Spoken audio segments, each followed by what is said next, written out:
In this video, I'm going to talk about how to convert between different speeds. A car drives at 40 miles per hour. How far does it go in 10 minutes? So here's my car, and imagine it traveling 40 miles per hour. Well, because it says per hour, that means that the car goes 40 miles in 1 hour.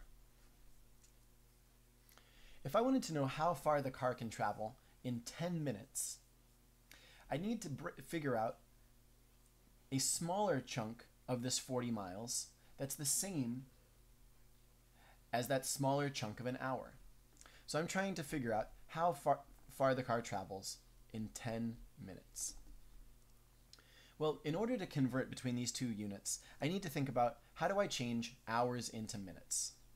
And so I'm going to make a little conversion table. I'm going to start with 60 seconds equals 1 minute, and 60 minutes equals 1 hour. So I could take this speed, 40 miles per hour, and think of it as a fraction. 40 miles in 1 hour. And what I want to do is convert hours into minutes. So to convert from hours to minutes, I can use my conversion fact right here. 1 hour is equal to 60 minutes. And since the 1 is on this side, then to convert from hours to minutes, I know I just need to multiply by 60. So I'm going to convert hours to minutes, which should leave the distance the same. I just multiply by 60 here to get 60 minutes. And you'd still go, how far would you travel in 60 minutes if you traveled 40 miles in 1 hour? Well, you'd still travel 40 miles because 60 minutes is exactly 1 hour. But with the fraction written like this, I can now figure out how far I go in 1 minute. Well, if I go 40 miles in 60 minutes, then if I divide by 60, I can figure out how many miles I go in 1 minute. The way to show that is to convert from 60 minutes into 1 minute. To go from 60 to 1, I had to divide by 60. Well, can I go the same distance in 1 minute as I could go in 60 minutes? No. I have to go less. And to figure out that distance, I'm going to divide by 60. So I end up with 0.66666 repeating, so I'm just going to say 0.67 miles in 1 minute. Well, that's helpful, but I'm trying to figure out how far I go in 10 minutes. So I'm going to put the new time that I want on the bottom, say in 10 minutes, how far do I go? Well, from here to here, I'm converting from 1 to 10, so that means multiply by 10. Should I change the fraction on top? Should I change the number of miles on top? Will I go further in 10 minutes than I went in 1 minute? Yes. So times 10 on top, and I get about 6.7 miles in 10 minutes. Let's do another problem. Rich ran the 40-yard dash in 6.25 seconds. How many miles per hour was he running? One thing that you want to think about when you're trying to do a conversion problem like this, if you take the strategy I used in the last problem and write the distance on top of the time, is sometimes when we're converting, we're changing the distance, and sometimes when we're converting, we're not. So let's start by thinking about the 40-yard dash in 6.25 seconds. Let's write that as a fraction. Well, he ran the 40-yard dash, so 40 yards, that's a distance, divided by 6.25 seconds. And I say divided by just by saying, well, it's on bottom. 6.25 seconds is on the bottom of the fraction. That usually means that we're dividing. If I wanted to convert from the 40-yard dash in 6.25 seconds into the number of miles per hour, then I know I'm going to have to change seconds into hours and yards into miles. Well, the way that I'm going to do this problem is I'm going to start by just doing both of these separately. So I'm going to take 40 yards and I'm going to convert it into miles. Well, how do I do that? Here is yards. So I could turn yards to feet.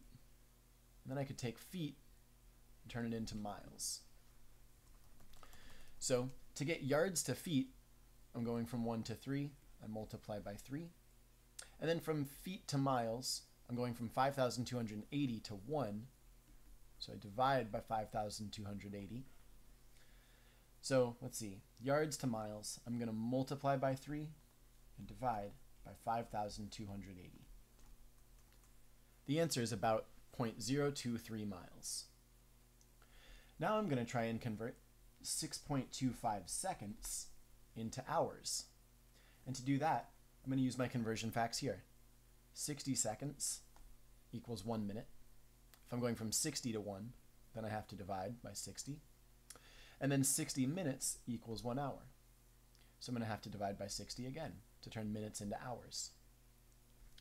So to turn 6.25 seconds into hours, I divide by 60, and then I divide by 60 again. So my answer is 0.001736, and then the 1 repeats. And what units was that? Well, I started with seconds. I divided by 60 to turn the seconds into minutes, and divided by 60 to turn the minutes into hours. So this is hours. So now I know that Rich Eisen's 40-yard dash could also be written. I could take 40 yards over 6.25 seconds and say that's the same as 0.023 miles, which is the same distance, just in a different unit, over 0.00173, and I'll just round it to 36 hours. Have I changed the actual distance? No. I've just converted the units to a different type of units, from yards to miles. And have I changed the amount of time? No, I've just converted from 6.25 seconds into 0.001736 hours, which expresses the exact same amount of time. So nothing has changed yet. Well, I want to know how far he goes in 1 hour. I want to convert this to be 1 hour. And our trick for this has always been, when we're converting from something that's not 1 to 1, we just divide. So I'm going to divide by 0.1736. And then I have to think, if I express his speed instead of 0.001736 hours, but in terms of 1 hour, should I change the distance that he travels? Is he going to go 0.023 miles in 1 hour? And the answer is no. He's going to go much further. He's going to go a different amount. He's going to travel a different distance if I change the time from less than an hour to an hour. So I'm going to do the same thing here that I do on the bottom of the fraction. I'm going to do the same thing on the top. I'm going to divide by 0.001736. The answer I get is pretty close to 13. It's 13.2488, so I'll round it to 0.249 miles. So that means that if Rich can run the 40-yard dash in 6.25 seconds, then he's running, at that speed, he's running 13.249 miles per hour. Okay, let's do a couple more examples and then we'll wrap it up. Convert 25 miles per hour to feet per second. I'm going to start by writing my fraction, 25 miles per hour. And if I want to convert from miles to feet, and from hours to seconds, then I'm going to do those both separately. So I'm going to start with 25 miles. How do I convert from miles to feet? Well, I just take my conversion fact with miles and feet. And to go from miles to feet, since the 1 is on the miles side, I multiply by 5,280. So 25 miles times 5,280 is 132,000 feet. Now I'm going to convert from hours into seconds. So I had 1 hour. And if I want to go from hours to seconds, I start here, turn hours into minutes. That's going to be multiplying by 60. And then turning minutes into seconds, again, I'm going to multiply by 60.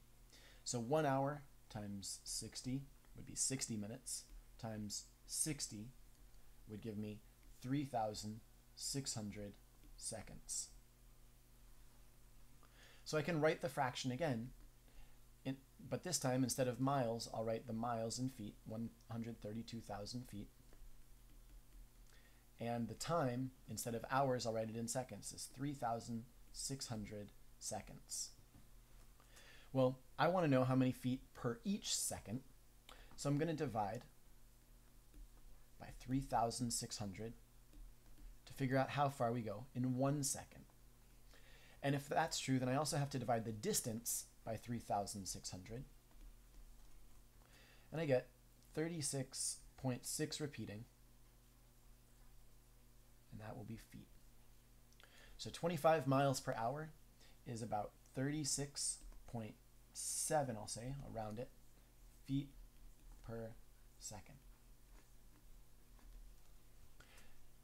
Convert 88 feet per second to miles per hour. Start with your fraction, 88 feet in 1 second. We want to turn this into miles, and we want to turn this into hours. So again, I'm going to do both of those separately. To turn feet into miles, we'll use our conversion fact, 5,280. This is a good one to memorize. Feet in a mile. And so to go from feet to miles, I'll just divide by 5,280. So 88 divided by 5,280 will give me some number of miles. And then to turn seconds into hours, well, I'll start with 60 seconds and turn that into minutes by multiplying by 60. And then I'll turn 60 minutes into hours by multiplying by 60 again. Oops, that would be a mistake. I'm going from 60 to 1, so in that case I would be dividing by 60. And actually, up here, to turn seconds into minutes, because I'm going from 60 to 1, I would divide by 60, not multiply.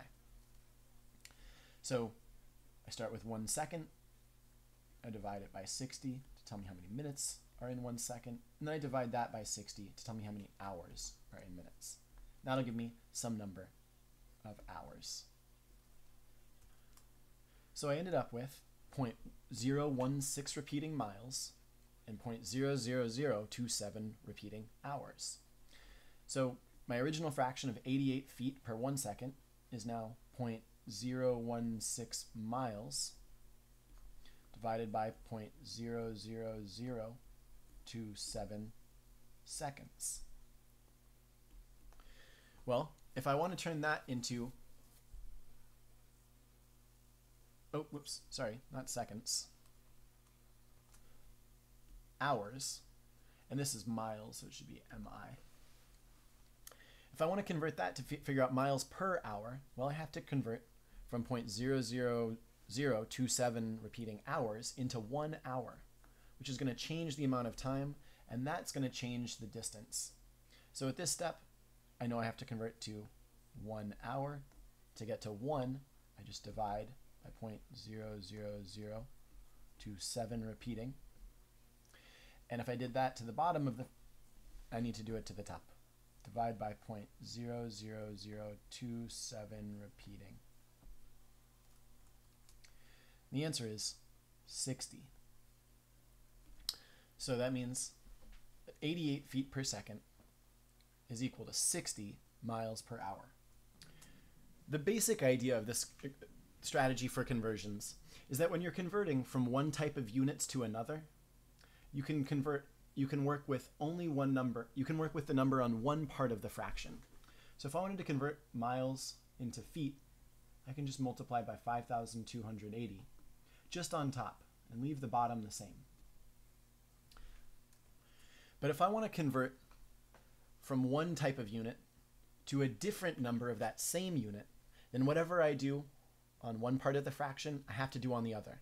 So if I wanted to convert 40 miles in 10 seconds to feet per second, when I change 10 seconds to 1 second, I'm dividing by 10. And since I'm converting between the same kind of unit, I'm changing 10 seconds to 1 second, these are both seconds, then I have to do that same operation on top as well. I have to do it to the distance as well. Divide that by 10. So 40 miles, if you can go 40 miles in 10 seconds, then you're traveling about 21,120 feet per second. When I change between different types of units, I can leave the other measurement the same. But when I change between the same type of units, then I have to do that same process to both of the units so that I keep the speed or the quantity the same.